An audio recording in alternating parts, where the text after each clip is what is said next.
Hey, this is going to be a TNA Impact review for the 14th of May, and I thought this was a good show. It was an entertaining show. TNA usually produces entertaining shows, but it's not always for the right reasons, and I felt this was for the right reasons. It was kind of lackluster at the start, and it didn't really have any kind of main event to speak of, and also it didn't really build up to Sacrifice pay-per-view very well, but that doesn't really sound like a good show, but I thought it was actually quite good. I quite like the angles they're taking. The Jeff Jarrett Mick Foley power struggle is really warming on me. I'm really warming to it, rather. And there was some good wrestling, which always helps. Anyway, TNA, as usual, crammed so much stuff into 2 hours, so I better get started. We start off with the Mick Foley promo, which I just called lackluster. And don't get me wrong, Mick Foley is fantastic on the mic. I think he's great, but this promo didn't really say all that much. Basically, he starts off, he plugs the world title match at Sacrifice, and then he plugs Jeff Jarrett's DVD, and he finally gets around to talking about what he wants to talk about, which is that Jeff Jarrett won't be at this taping of Impact for the first time in 7 years, which I thought was kind of odd, because haven't they just run an angle where, like 5 months ago, where Jeff Jarrett hadn't been seen in TNA for 2 years or something, but you can't expect continuity in wrestling.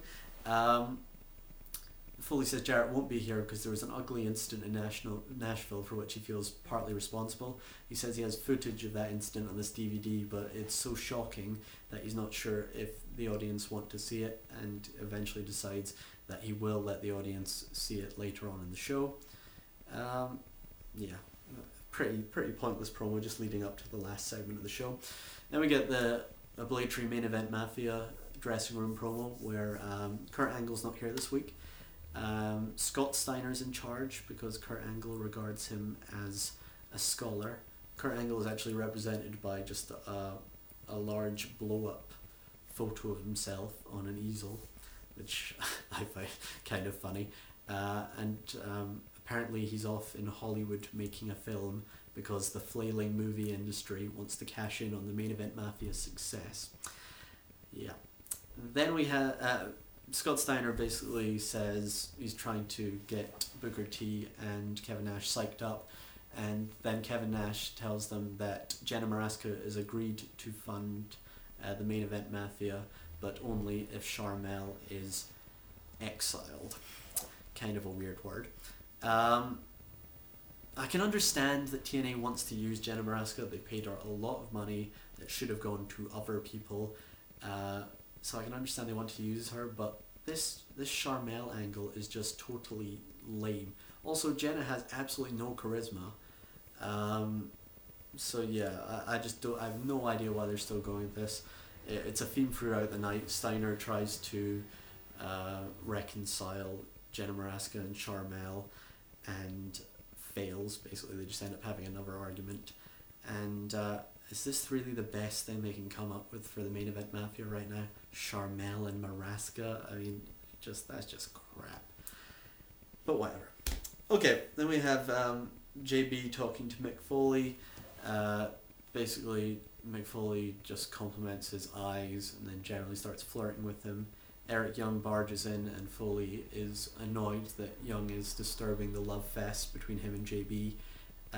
So he puts Eric Young in a match tonight against Samoa Joe, and later hires TNA's shadiest referee, Earl Hebner, to officiate the match in order that Samoa Joe will not get disqualified.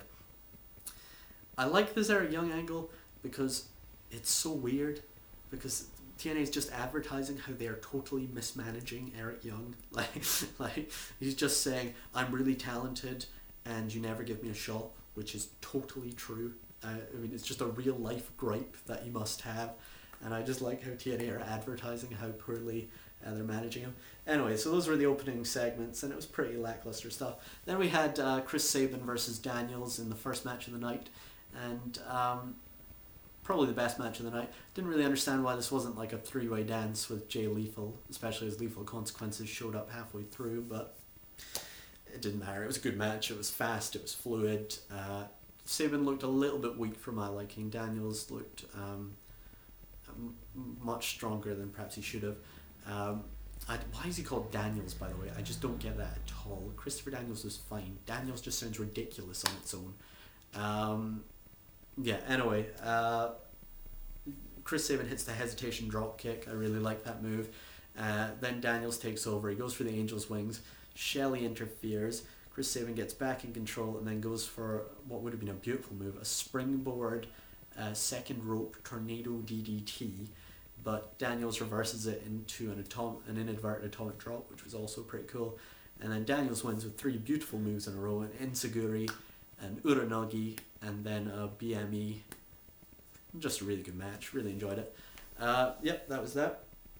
I've noticed TNA are doing a lot of these sort of things which appear to be giving you like a private view into a wrestler's real life persona, rather than, basically appear to be wrestlers out of character, like these webography things where it appears to be just like wrestlers out of character answering questions. Then you watch like ODBs and Jay Lethals and you realize actually they're in character. And it's the same with these Jeff Jarrett a day in the life things that they were doing. They did the same with Mick Foley a few weeks ago. Basically they were just following Jeff Jarrett around for a day, just showing what a regular guy he was, looking after his kids, etc., etc., etc.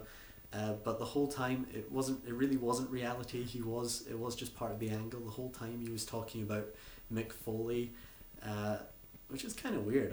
I'm quite happy for him to do them to do these sort of out of character things, but this weird sort of mix I'm not sure about. I liked Don West's commentary during this bit. He was usually as a heel commentator, Don West has to like criticize everything Jeff Jarrett does, but also like plug pay-per-views with him in it, and plug his DVD and stuff like that. But this week he was just like criticizing everything, which I think is a much better way for a heel commentator to operate.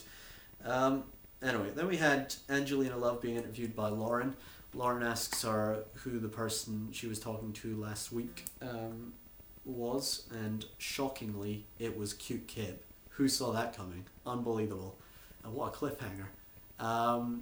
And Cute Kid says basically that no one touches his girls, so he's going to fight Awesome Kong tonight in a stretcher match, which looks like it would be interesting but actually isn't, but we'll come around to that. Then we had Eric Young versus Samoa Joe. Eric Young is very good in the ring, and this is a decent match. It's not a total squash, thank God. It is pretty much a squash, but it's not a total squash. Joe looks about as good as he has since he came back from injury. I noticed Don West was siding with Samoa Joe, which suggests Samoa Joe is officially a heel now. Basically, the storyline of this match is that that Samoa Joe can't get disqualified, so he throws a chair at Eric Young, which was rather good. He also punts him over the top rope, which was really good. And he does that overhead kick thing. End of the match is quite good. Eric Young goes for a roll up, and Samoa Joe reverses it into the rear naked choke to get the win. Eric Young passes out. Then Samoa Joe lifts Eric Young out of the arena, puts him in a boot of a car, and gets the driver to drive away. And the theory is that the driver is the guy Samoa Joe's been talking to for the last few weeks, which I think means Eric Young might be getting initiated to the Nation of Violence or something like that. I think that's a possibility, which would be as good for his career as it has been bad for Joe's. They also announced that it would be Joe versus Nash at Sacrifice. I thought this was really odd because surely this is a feud with a lot of background to it. Nash costing Joe the title and injuring Joe, but they just hastily rushed it together. No feud build up, just they're going to have a match at Sacrifice. But there we go. Then comes my favourite part of every show, which is the Mike Tenay sit-down interview. This time it's with Sting. Tenay only asks one question, and Sting tells him he surprised himself when he said he was going to retire, but basically he doesn't want to be just another wrestler on the TNA roster. He is Sting, and he is fighting for a cause, and that cause is to bring respect back into wrestling.